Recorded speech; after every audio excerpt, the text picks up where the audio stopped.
Hey guys, welcome to today's episode on mental health and emotional invalidation. Emotional invalidation. Invalidating someone's emotions and dismissing them as non existent or minor. I'm anxious. Don't worry. All this is just games. Your mind is playing with you. I feel depressed. No. How can you be? You seem so happy and fulfilled. Just watch some Netflix. You'll be fine. Yes, I have heard all these comments. In 2021, when I started feeling helpless and decided to seek help for my own mental health, I did receive many such comments. Why do you need therapy? You are completely alright. Your problems are too small. I have faced worse.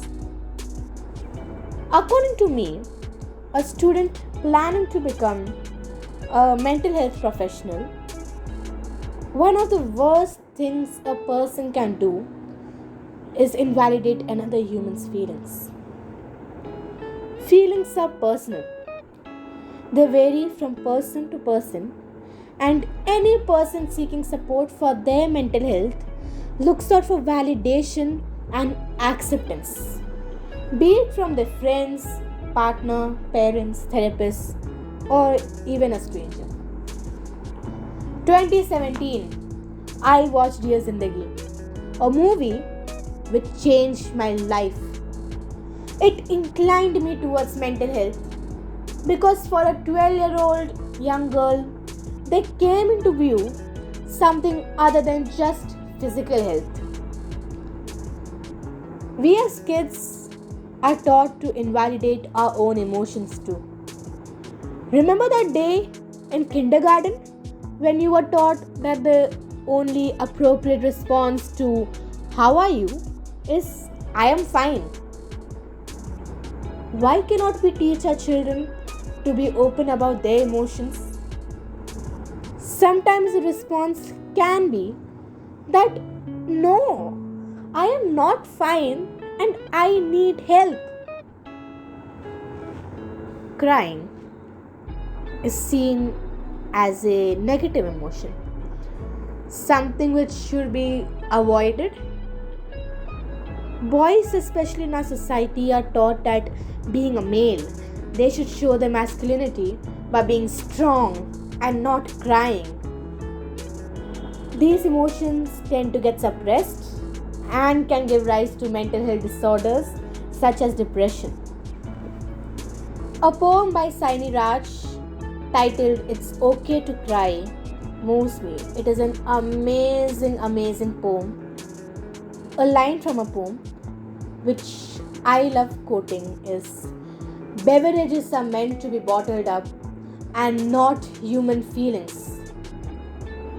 The truth in this line is abundant. Everyone deserves better mental health. Everyone deserves care and support. Everyone deserves a shoulder to lean on. Why, when surrounded by humans, does a person have to cry alone in a fetal position on a bathroom floor?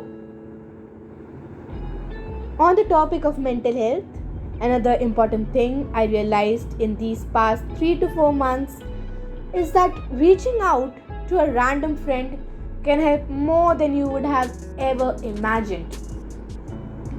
Imagine it's April. Okay, it's April. You are down with COVID-19 and you're lying on your bed. Intrusive and negative thoughts are at their peak. Then a friend just decided to message you and ask how is life. You break down and open up to her. You feel much better. A single "Hey, how are you?" brought your mind back from rock bottom. When a friend reaches out to us, let's not try and quote unquote fix them, but give out our heart to them and assure them that we are there for them no matter what. Tell them that whatever they are feeling is completely valid. Ask them if they need a therapist. Ask them if they need a visit. Because after all, mental health isn't a myth. It is real, and it's real measures and treatment. And with this, we come to the end of this episode. Thank you so much for listening.